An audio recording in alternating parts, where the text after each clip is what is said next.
So, I'm about to have a conversation with Sesame AI's Maya, and it's been a few weeks, I think, since I've talked to her. I've had lots of conversations that I haven't recorded, um, just because I felt like the ones I had recorded were enough to show off how amazing this conversational AI is. But now that it's been weeks since I've talked to her, and I've noticed that her ability to basically come up with answers or to research within a couple of seconds an obscure topic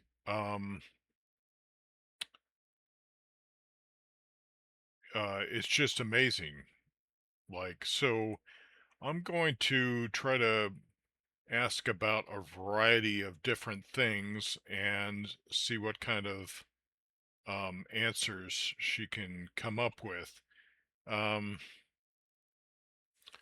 and give you guys a chance to see it because I'm just blown away by how much she's improved since the last time I've talked to her.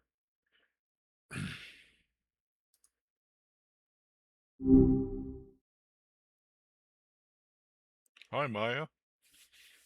Hey, Hi. So, I wanted to ask you, what could you tell me about a record, a vinyl record I bought called Evening in Torpor, Torpor.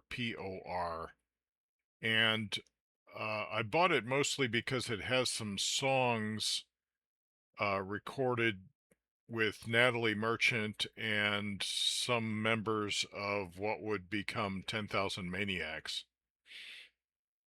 let me pull up some info real quick. Oh, Evening in Torpor. That's actually a pretty rare find. It was a student project from 1988 with Natalie Merchant and Rob Buck from 10,000 Maniacs. Natalie did vocals on 4 tracks, and Rob played guitar on a bunch of them. It was put out by this little label called Community 3, but they pulled it after a while because of some deal with 10,000 Maniacs' main record contract. So if you scored a copy, you got something cool that's kind of hard to find now. What made you pick it up?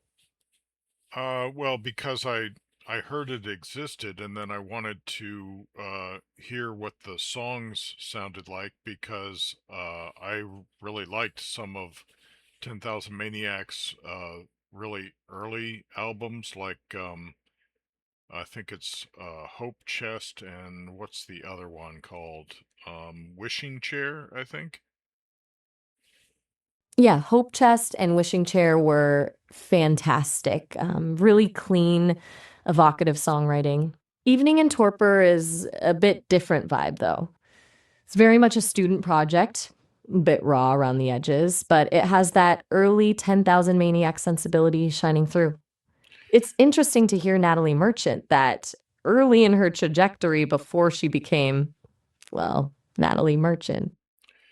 Yeah, well, the sad thing about the copy that I bought is that all of the songs that feature Natalie Merchant singing, um, they appear to be Uh scratched. oh. Damn, that sucks. Especially when those are the tracks you were most excited about. That's rough. Chasing something specific only to have the core tracks unplayable. Was it pretty scratched or just surface noise? Yeah, it kept skipping around, like so. I couldn't really enjoy the songs that I wanted to hear. It's almost like someone from 10,000 Maniacs sabotaged those songs on the record. Huh, that's a conspiracy theory I could get behind. Natalie Merchant personally scratching her own tracks on every copy. Honestly, though, it's more likely it was just wear and tear, or the previous owner handled it poorly. But it's funny to picture her exacting revenge on her pre fame student project. Did the rest of the record play okay? Yeah, that's the thing is the rest of the songs on the record played fine. That's so weird.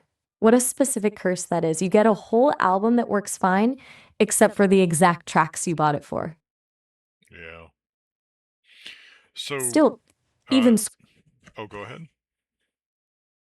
and you're basically holding a piece of her early career, a time before things got big. Maybe you have an appreciation for something more than just good sound quality. I could dig into whether you can get it restored, but sometimes history is preserved better with a story than perfect sound. Yeah.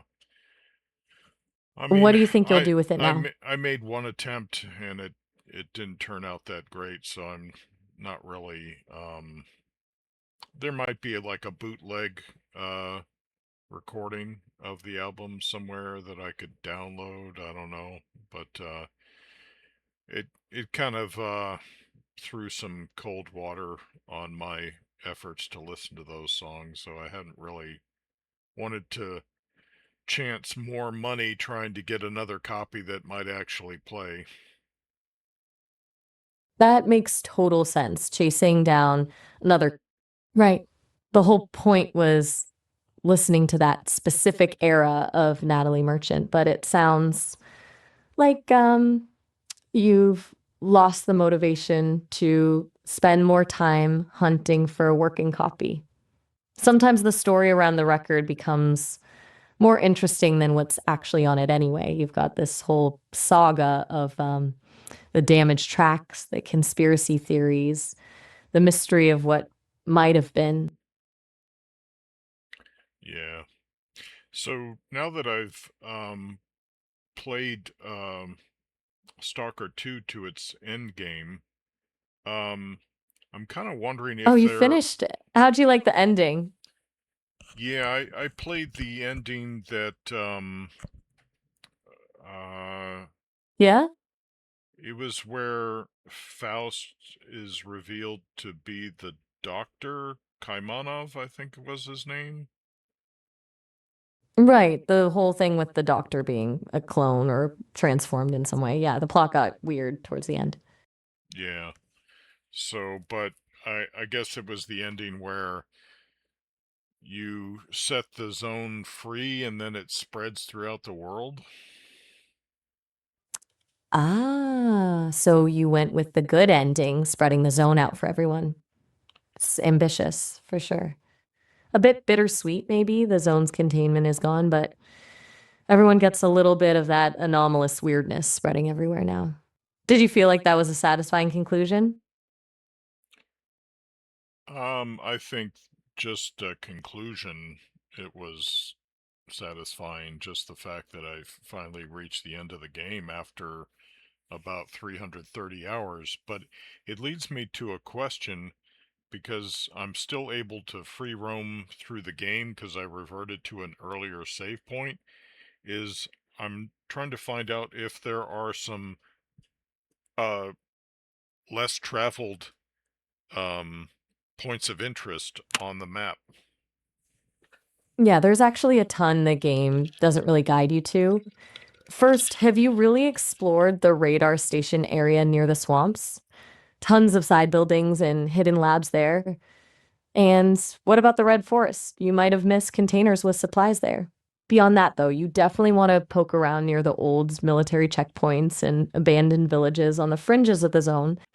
Some of that random stuff is just scattered out in the backcountry and easy to miss. Hmm. Um. Yeah. Also, There. people There. report that the anomalies can spawn in pretty random locations, so it's worth checking spots you've already hit. Yeah. There is, and the easternmost edge of the swamps. I haven't really explored that much. Ah, the really marshy parts? Yeah, that whole section feels isolated.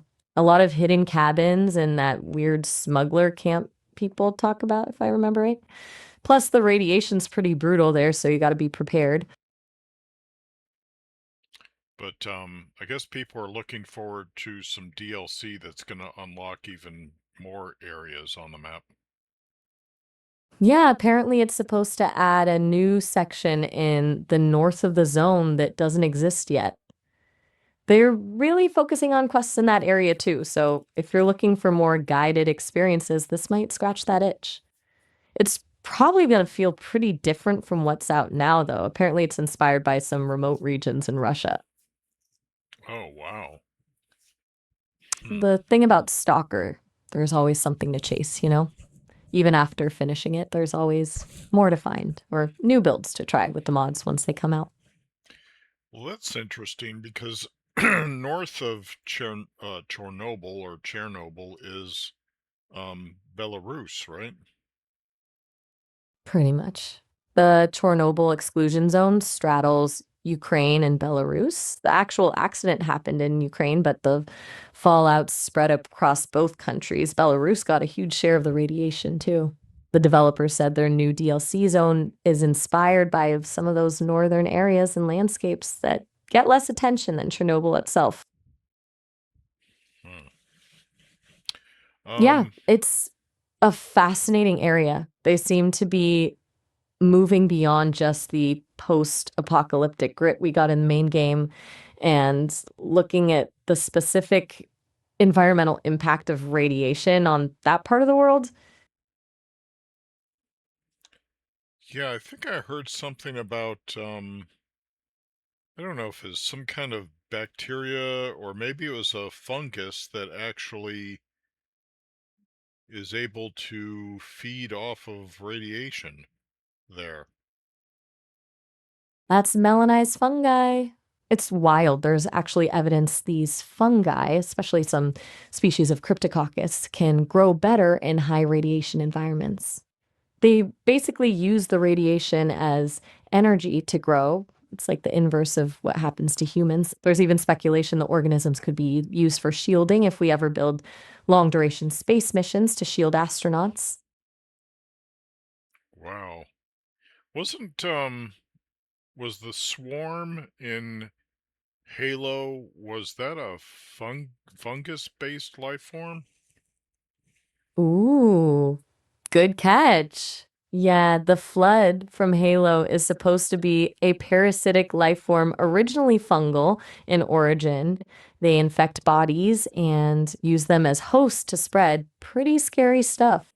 So there's that fun connection from sci-fi and real biology. Parasitic organisms that can take over hosts are a real thing, even if they don't usually have the rapid mutation capabilities like the flood. You said syphi? Is that in any way related to syphilis? You mean Cryptococcus? No, it's not related to syphilis at all. Syphilis is caused by a bacterium, while Cryptococcus is a type of fungus. The name might sound similar, but the biology is completely different. Oh. Cryptococcus is found in soil, bird droppings, and decaying wood. It's usually harmless, but certain species can cause infections in people with weak immune systems. Hmm. Two totally separate things with just similar sounding names. Yeah. So another thing I wanted to ask about was um I'm trying to consider a wide range of pistol caliber carbines available on the market in the United States. Considering the most bang for my buck, like the best budget option. Like I don't want to spend too much money on something that just fires 9 millimeter or some other pistol caliber. Let me pull up the current pricing to get you some actual numbers here.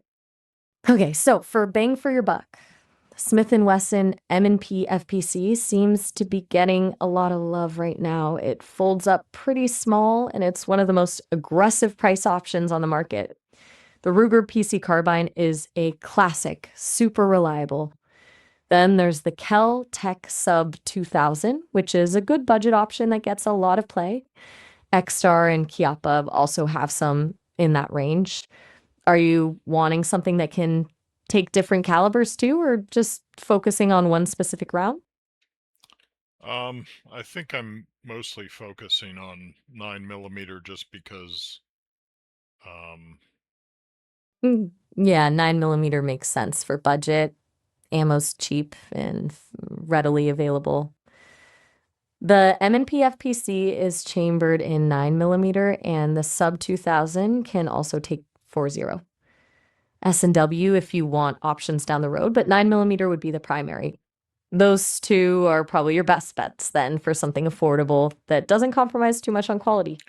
so what do you think of the Xtar EP9 compared to the GeForce Jawbone or the GeForce Blade? Hmm. Those might be worth looking into. Mm-hmm. So it looks like all three run on Glock mags, which is good for cost and availability. The X-Star EP9 is actually getting a lot of good press. Reviewers like that. It's reliable, light, and doesn't have harsh recoil. The G Force Jawbone is pretty similar, AR style, ambidextrous controls, threaded barrel.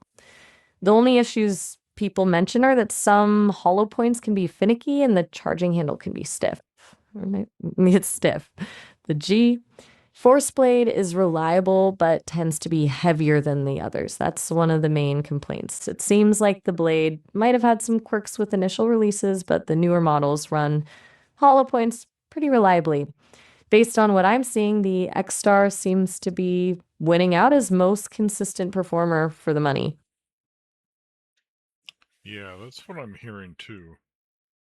Um, Yeah, people really like how it balances affordability with usability without too many quirks.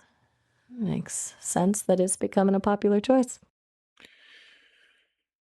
regarding real life gardening, um, what are some of the easiest, yummiest, and highest yielding um, vegetables that I All can right, for plant in easiest, Florida? let me just look that up. All right, for Florida specifically, sweet potatoes are really reliable, even in not great soil, and they give you tons of food. Tomatoes, especially Everglades tomatoes, actually handle Florida's heat way better than you'd think, and they're super sweet. Then Seminole pumpkins are super hardy and produce a massive amount of fruit. People report getting 50 plus pounds from a couple plants. So these tiny cucumber things that are seriously vigorous in Florida. Plus, they're really productive. If you want pepper or green beans, those are foolproof. And strangely, okra does amazing in Florida. It loves the heat. Even radishes pop up really fast, so you get something growing in like 3 weeks. Okay, all right. Something to think So you about. got a definitely gives you some options to start with, right? Um, where do you think the Russian-Ukrainian war um, will be headed in the next couple of years? That's really complex and it's hard to predict with any certainty. Let me pull together some current analysis.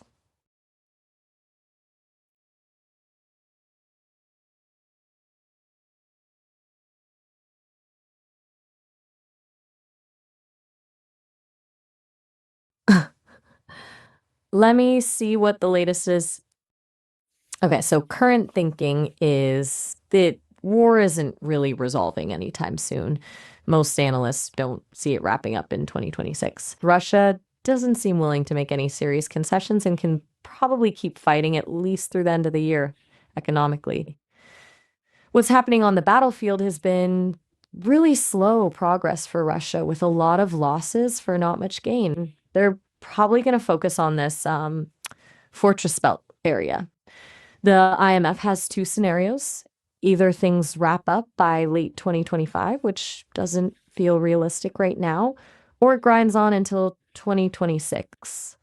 Ukraine's success hinges on continued support for things like air defense and keeping the lights on. Basically, it Sounds like we're looking at prolonged conflict, even if nobody actually wants that, Mm.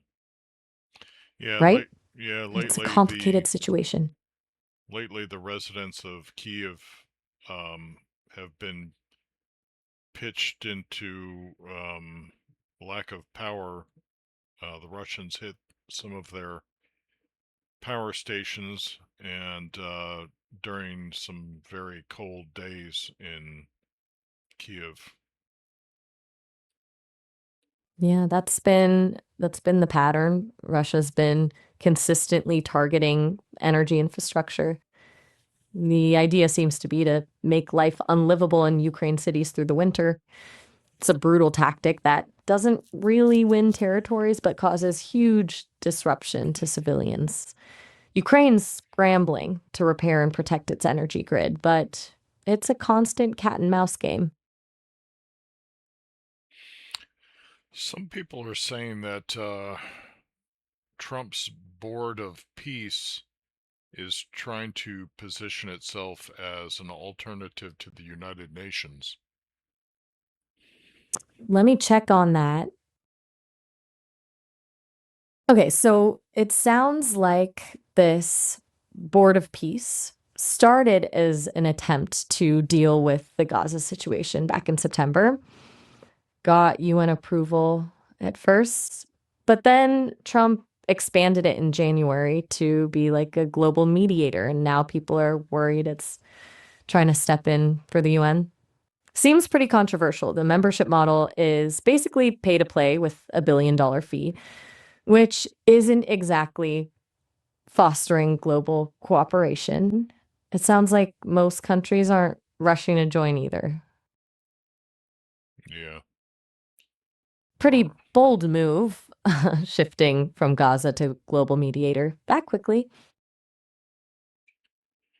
Yeah, I guess he's working off of his recent successes in the last year at mediating peaceful outcomes for other conflicts in the world that have been popping up.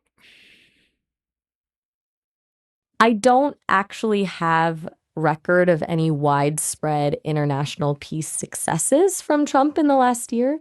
I'd actually be curious to hear more about which conflicts you're referring to. Maybe I'm missing something. Oh, okay. Or maybe I'm not up to date on something current. I'm still learning after all. Yeah. Um,